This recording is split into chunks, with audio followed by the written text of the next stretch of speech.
our goal today is to learn about limit notation and, what is a limit. And then find the limit of a function 3 different ways: numerically, graphically, and analytically.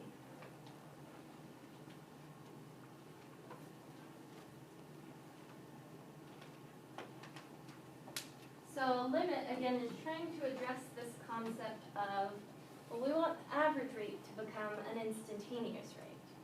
And I can get a pretty good estimation. I can find 5 to 5.1, and I can find 5 to 5.01, and I can get close and close and close. You can get 5 to 5.000000001. But I can't actually hit 5, or the world implodes, because we can't divide by 0. So that's what we're trying to hit with this limit is, well, what do we do when that happens? How can I get so close and not actually hit 5 and have it still work out?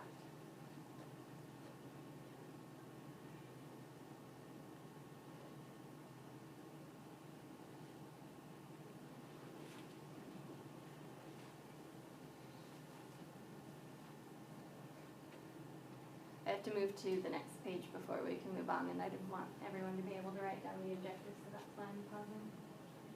Make sure everyone's caught up before we move on to the next page.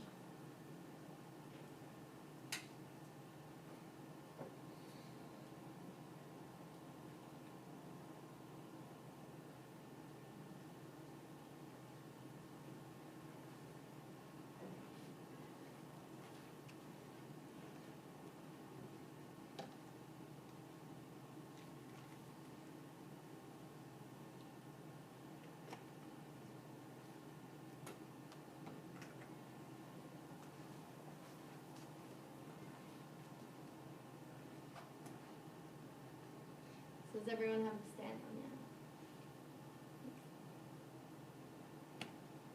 So first we need to just know what's the notation of using a limit. So limit notation, we use LIM, stands for limit, as x approaches c. That's saying our x value. We were trying to find that instantaneous rate at 5. So we're saying as x gets closer and closer and closer to 5 on a certain function, f of x, and it equals some y value, some limit. And that's how we actually read it. The limit of x, of f of x, as x approaches c is L. Or sometimes we read it a little bit opposite. The limit as x approaches c of f of x is L. Both ways are acceptable.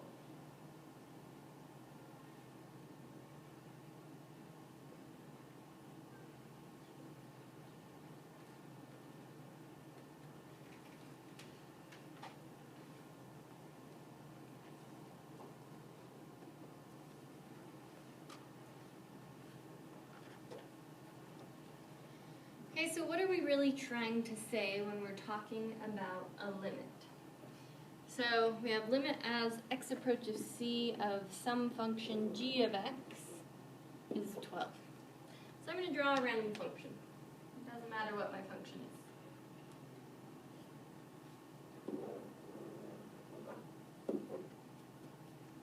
What kind of function did I draw there? I should recognize this.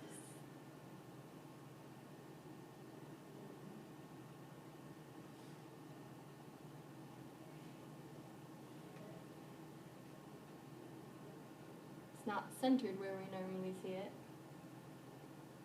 What kind of functions do you guys know about? Kind of looks like a sine function. Kind of a sine function, but what happens with a sine function normally? It keeps repeating. Okay, so sine functions, one of the properties of a sine and cosine is that it keeps bouncing up and down forever.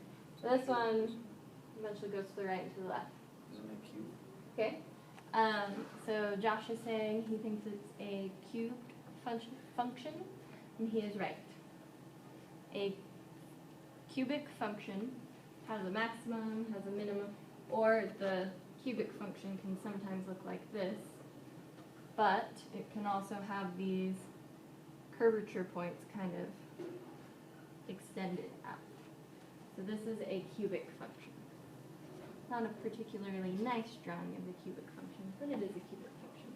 And it's something, again, we need to be able to recognize these pre-calculus things pretty quickly.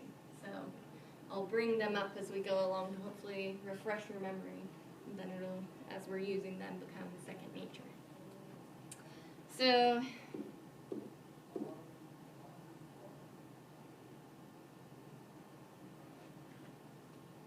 here's our function over time. And we're trying to see what happens as x equals 3. As x approaches 3. I should be careful with my language. We want to know what's happening as x gets closer and closer to 3. We don't care what happens at 3, because we're trying to find a way to consider something without actually considering the exact value itself, because if we did use that exact value to find our instantaneous slope using that average slope formula, we'd get 0 over 0. So I just want to know what's going on as we get close to 3. So I want to know if I'm here at 2.5, what's going on with my y values? Well, if this is 12, 2.5 is probably about 13, just estimation-wise. We don't need to be exact right now. Well, how can I get closer to 3? How could I get even a better approximation of what's going on at 3, even though we know right now what's going on at 3? Okay. Evelyn says, let's use 2.99.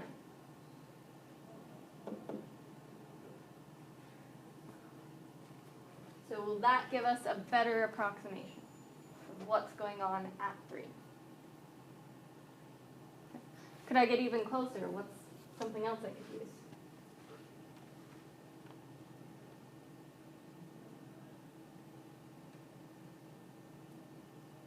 How could I get even closer to 3?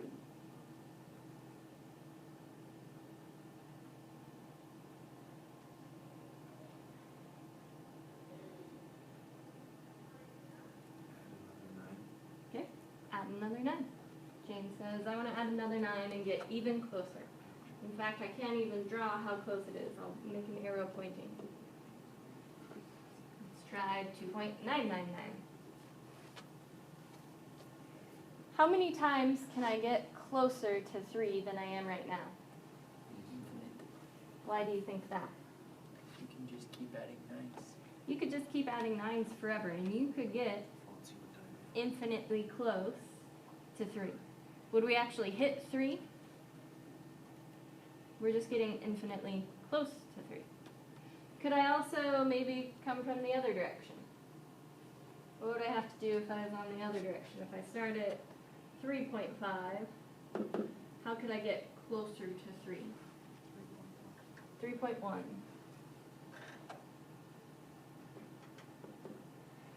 How could I get even closer? 3.01.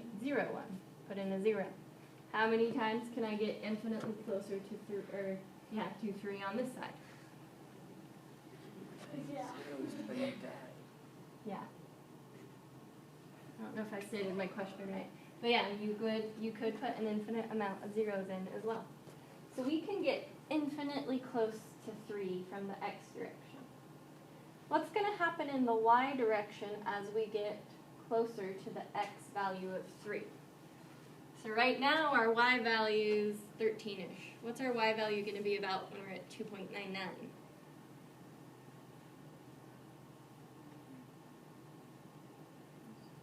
Random 12.1. Okay? We're just doing random estimations right now. Well, if we're at 12.1 when we're at 2.99, what's going to happen when we're at 2.99?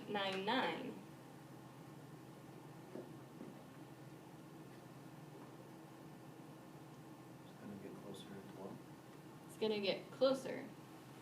Instead of 12.1, maybe we're at 12.2. If we did 2.99999, maybe we're at 12.000001.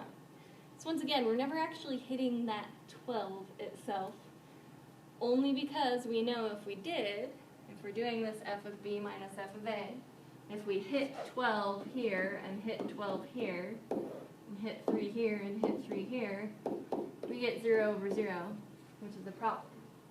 But if I hit 12.00001 minus 12 and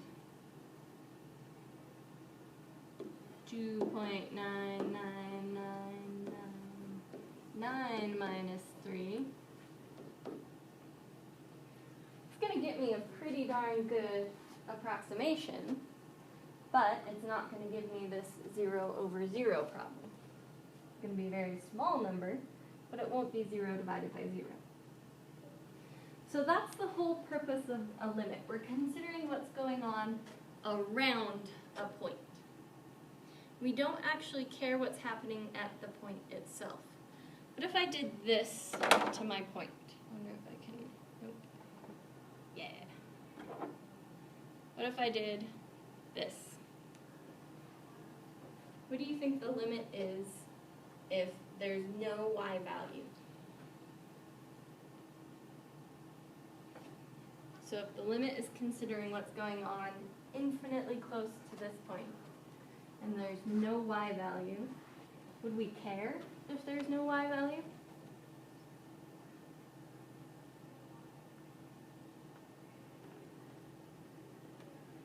Let's take a vote. You guys are super quiet today. Do you think having a y value matters? Hold the thumbs up. Or it doesn't matter? Hold the thumbs down. Y value matters or it doesn't matter? Okay. Okay, we're getting a mix. So this limit, remember the whole purpose of a limit is that we don't want to hit this point. The problem with hitting this point is getting 0 over 0 when we try and find the slope. So we don't care if there's a y value here, because the limit is just trying to say what happens as you get super close, not what happens when you hit that x and y value. So limits, we don't actually care if there's a y value there, just if there's graph around that y value that we can look at. We're trying to look at what's going on around an x and a y value. So what if it looked instead like this?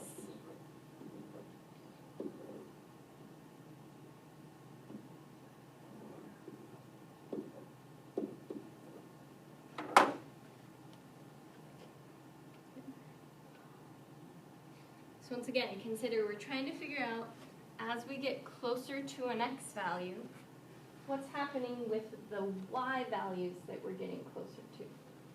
So as I approach 3 from this left side, I'm approaching this y value. Let's make up a y value. What y value do you want? 5. Okay? There's our y value. This is a y value of 5. So as we approach 3, we're getting close to 5. Do we ever hit 5? No. It doesn't exist. There's a hole there. So then let's look from the right. As I get closer and closer to 3 from the right, what's my y value? 7. Okay. So as I travel from the right, I'm getting closer and closer to 7. Well, if we have a limit, we want those y values we're approaching to approach the same thing. Is that happening in this case? No. When we go from the left, what y value are we approaching? When we go from the right? 7. So right here only, there's no limit. Because when we're working with limits, it has to approach the same y value. So that's kind of the key thing with limits. So for a limit,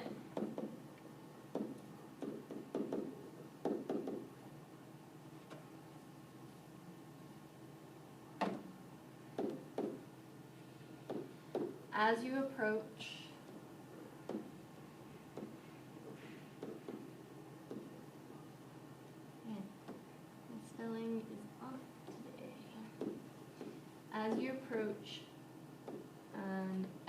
value from both directions. You can approach 3 from a smaller number, you can approach 3 from a bigger number.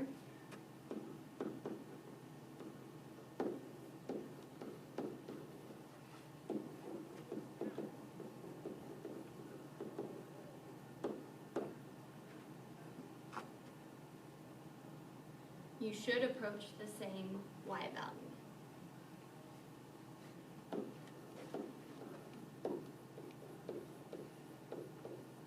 And it's very important to use these words, approach. We don't ever reach the x value. We don't ever reach the y value. Because the whole purpose was to solve the conundrum of getting 0 over 0 for that average rate of change. You should reach the same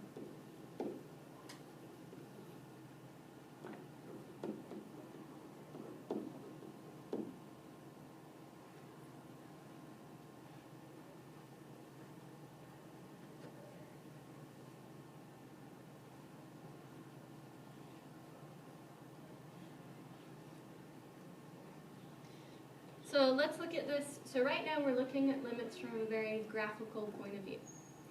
So let's study one more graphical point of view, and then let's move on to some different ways to look at it. We can look at tables, we could look at an algebraic expression. There's lots of different ways to view this. So let's say I have, and this one I'm going to be a little more accurate. Graph paper that the smartboard uses.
So let's consider a couple of different spots on this graph.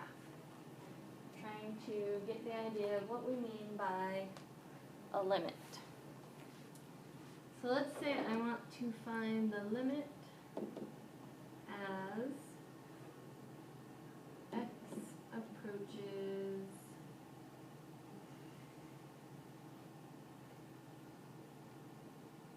let's start with 3 of our function. What should we call our function? Should have a name.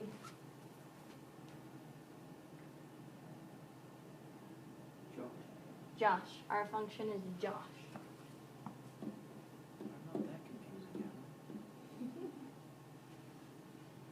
Okay, so we're going to call this function j of x. Maybe I should have put j of osh. That would have been way cooler. It was a little slow.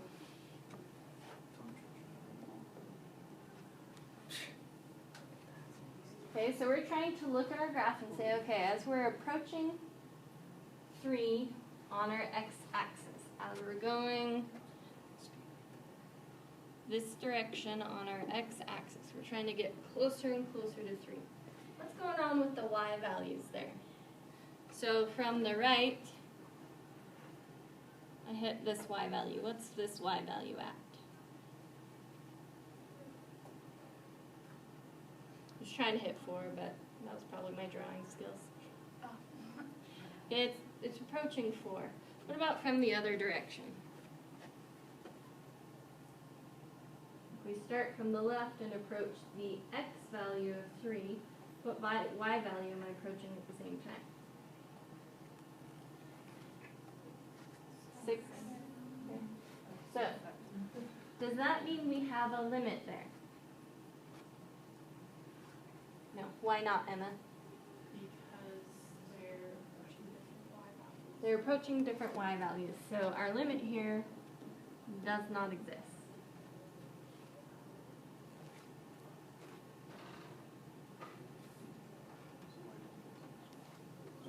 It doesn't exist because it approaches different y values.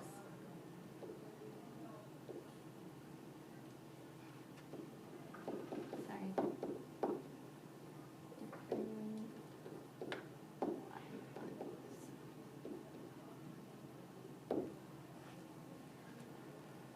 So for a limit to exist, we have to get close to the same y values. Okay, so let's consider a different part of that graph. We can take the same graph and find limits everywhere that the graph exists. What if I look at limit as x approaches 8? We're doing cool this time this way, of j, of off.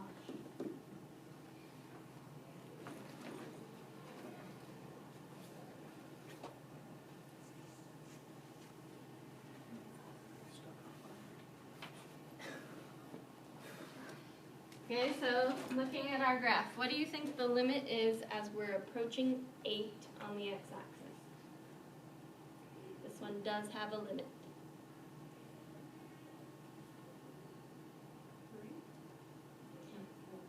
3. Okay, so Evelyn thinks 4. Do we have any other ideas? Not saying Evelyn's wrong, I'm just trying to generate everyone's thought processes. So Evelyn thinks 4. Does anyone else say differently? Does anyone support Evelyn and why? Melinda, what do you think? Maybe 5. Okay, Melinda thinks 5. Elena, what do you think?